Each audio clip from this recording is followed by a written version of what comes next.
Hello everyone. आज के video के अंदर हम बात करेंगे finance commission and fiscal federalism के मीन्स के क्वेश्चंस। तो फर्स्ट क्वेश्चन है, discuss the constitutional mandate of the finance commission in strengthening fiscal federalism in India. Constitutional basis का आर्टिकल 218 इंडियन कॉन्स्टिट्यूशन का मैंडेट करता है फाइनेंस कमीशन को to recommend the distribution of tax revenue between centre and state. ये promote करेगा equitable fiscal federalism and ensure financial stability of both level of government. की functions, ये recommend करता है tax devolution between centre and state, suggest करेगा grant in aid to state and address vertical and horizontal fiscal imbalance. इसके significance, it strengthen corporative federalism, promote equitable growth by supporting poor states, provide predictability in resource transfer. Next question, how does the Finance Commission ensure a balance between equity and efficiency in fiscal transfer? Equity, इससे ensure करेंगे fair distribution of resources among state based on criteria like income distance, population and area. Efficiency होगी by encouraging states to improve tax effort and physical discipline. Example है, 15th finance commission introduce performance based grant for power sector and reform and urban governance. ये balance करना ज़रूरी है, हमें promote करना होगा equity for backward states while incentivise efficient one, thus maintaining competitive federalism within a cooperative framework. अगला question, evaluate the role of 15th finance commission in redefining centre state fiscal relations. तो की recommendations की हम बात करेंगे। सबसे पहले 41% tax devolution हुआ है to states adjusted after Jammu and Kashmir recognition, grant for health disaster management and local bodies, performance based on incentive for GST implementation and power sector reforms। इसका क्या इम्पैक्ट है? Promoted physical stability and accountability, strengthen होगा decentralisation through local body grant and address emerging issues like pandemic resilience. अगला question, critically analyze how finance commission contribute to fiscal discipline in states। mechanism, ये set करेगा physical deficit target and depth management norms को, incentivize करेगा states को to maintain physical prudence by performance based grants. इसका positive प्रभाव पड़ेगा by improved accountability and transparency in public expenditure. Limitations क्या हैं? States often face unfunded mandate and dependence on central transfer reduce physical autonomy. हम क्या कर सकते हैं इसमें? और एम्पावर कर सकते हैं स्टेट्स को to enhance their own tax revenue base. अगला question, explain the concept of vertical and horizontal imbalance in physical federalism. How does the finance commission address them? सबसे पहले हम वर्टिकल इम्बैलेंस की बात करेंगे। Gap between revenue arising power to the centre and expenditure responsibilities of state. Horizontal imbalance है inequalities among states due to difference in development, population और resources. Finance commission का क्या रोल है? हॉरिजॉन्टल में recommend करे टैक्स शेयरिंग रेशो, हॉरिजॉन्टल में use करे formula considering population, area, income distance and forest cover etcetera. इससे क्या होगा? बैलेंस्ड डेवलपमेंट होगी और फिजिकल इक्विटी होगी। अगला question, how does physical federalism promote cooperative governance in India? तो इसके अंदर हम बात करेंगे शेयर्ड रिस्पॉन्सिबिलिटीज़ की। सेंटर और स्टेट को कोलैबोरेट करना होगा on taxation, spending and welfare programs में। इंस्टीट्यूशंस की बात करें तो फाइनेंस कमीशन एनश्योर करे predictable physical transfer and GST council promote करे फिजिकल कॉरपोरेशन को। इससे आउटकम्स क्या होंगे?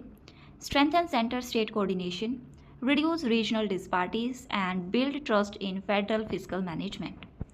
अगला question, what challenges does India face in maintaining fiscal federalism post GST implementation? तो इसके challenges क्या हैं? Reduce fiscal autonomy for state, dependence on GST compensation cease, delay in fund transfer and rising fiscal deficit post pandemic। Finance commission का क्या role होगा? Recommend करेगी mechanism for GST revenue protection and suggest performance based incentive for tax compliance. अगला question, Examine the significance of local body grants by the Finance Commission for grassroots governance। इसके अंदर सबसे पहले हम पर्पस की बात करेंगे। ये स्ट्रेंथन करता है panchayat and urban local bodies को as per article 280 Clause 3, Clause B, and Clause C. 15th finance commission recommend करती है around 4.36 lakh crore allocated to local bodies. इससे प्रमोट होगा डिसेंट्रलाइज्ड प्लान, एनहांस होगी service delivery in sanitation, water and health. लेकिन challenges भी हैं कुछ, जैसे कि weak capacity and financial accountability at local levels. अगला question, critically discuss the limitations of the finance commission in achieving fiscal federalism in India. Limitations क्या है? Focus है रिवेन्यू शेयरिंग पर, not expenditure needs. 5 year tenure की limit होती है, long term planning कर सकते हैं इससे। ओवरलैप करेगा इंस्टीट्यूशंस जैसे कि GST council and NITI Aayog, and implementation of recommendations is not binding. Way forward, हमें फाइनेंस कमीशन को रिकमेंडेशंस को और ज़्यादा डायनेमिक बनाना होगा। Integrate environmental and social indicator into devolution formula. अगला question, in the era of cooperative and competitive federalism, the Finance Commission remained the pivot of India's fiscal structure. Examine. तो सबसे पहले हम कोऑपरेटिव एस्पेक्ट की बात करेंगे। ये एनश्योर करता है coordinated fiscal planning between centre and states. Competitive aspects encourage करता है ये स्टेट्स को to improve fiscal performance. Example, 15th finance commission incentive grants for reforms in governance, power and health. इसका क्या सिग्निफिकेंस होगा?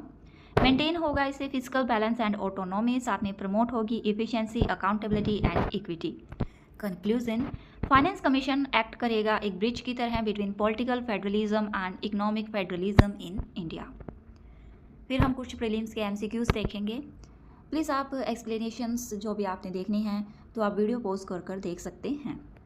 तो हमारा फर्स्ट एमसीक्यूज है, Which article of the Indian Constitution provides for the establishment of Finance Commission? Options are A. Article 270, B. Article 280, C. Article 281 and D. Article 275. Correct answer is Article 280. Next, Finance Commission is constituted by the President of India after every.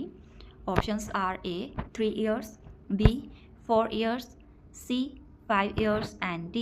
6 years. Correct answer is C. 5 years. Next, which of the following is not a function of the Finance Commission? Options are A. Distribution of net proceed of tax between the center and state, B. Determining principle for grant in aid to states, C. Farming monetary policy, and D. Suggest measure to augment resource of panchayat and municipalities. Correct answer is C. Framing monetary policy. Next, 15th Finance Commission recommended the vertical devolution between center and states as. Options are A. 40%, B. 41%, C. 42% and D. 45%. Correct answer is B. 41%. अगला MCQ है, how among the following was the chairperson of the 15th finance commission? Options are A. N.K. Singh, B. Y.V. Reddy, C. Vijay Kelkar and D. C. Rangarajan. Correct answer is A. N.K. Singh. Next MCQs is, which finance commission first recommended a separate grant for local bodies? Options are A. 9th Finance Commission, B. 10th Finance Commission, C. 11th Finance Commission and D. 12th Finance Commission. Correct answer is C. 11th Finance Commission. Next, which of the following article was inserted by the 73rd and 74th Amendment regarding local bodies in Finance Commission's function? Options are A. Article 280 Clause 3 Clause G, B. Article 280 Clause 3 Clause B and Clause C. C है Article 281 and D Article 275. Correct answer is B. Article 280 Clause 3 Clause B and Clause C. Next question. Which of the following statement about fiscal federalism in India is correct? Options are A. It promotes complete financial independence of state, B. It ensures equitable distribution of financial resources between center and state. C. It restricts state from levying and tax. And D. It allow only the center to collect all tax. तो correct answer है B, ये ensure करता है equitable distribution हो financial resources का between centre and state. आज की video में बस इतना ही। Please like share and subscribe my channel for more videos. Thank you.